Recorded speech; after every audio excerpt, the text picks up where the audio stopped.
In today's video, I'm going to teach you how to sign in to Wayfair and provide some helpful fixes for common login issues.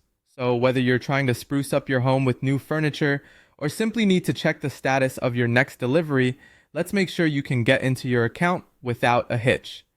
To get started, head over to wayfair.com in your web browser or open the Wayfair app on your smartphone. Once you've got the page or app open, locating the sign-in button is your next step. On the website, you'll find it conveniently placed at the top right corner of the screen. Meanwhile, if you're using the app, you'll spot it in the bottom menu.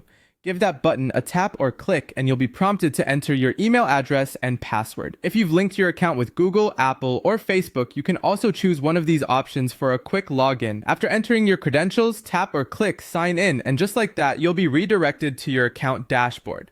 Now, if you're having trouble signing in, don't worry. I've got some troubleshooting tips to help you out. Let's start with the first issue, forgetting your password. On the sign-in page, just tap the Forgot Password link. Enter your email, follow the reset link that gets sent to your inbox, and you'll be able to set a new password. If you're encountering problems with a wrong email or password message, double-check the spelling and capitalization of your entries. It's easy to miss these small details. If you're still having trouble, try using alternative email addresses that you might have registered with. Sometimes issues can arise from outdated information stored on your device. For those using the web version of Wayfair, clear your cookies and browser cache.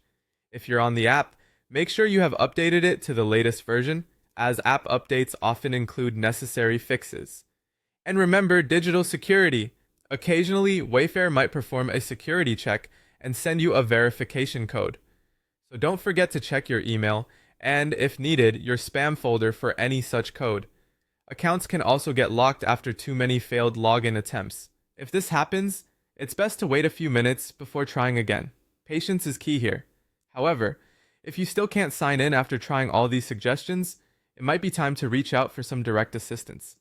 Head over to the Wayfair Help and Contact page, where customer service will be ready to help you resolve any lingering issues. With these steps, signing into Wayfair should be a breeze. Whether updating your login credentials or clearing cache and cookies, these tips are here to assist you in resolving login hiccups swiftly. I hope you found this guide helpful, and until next time, happy shopping and take care.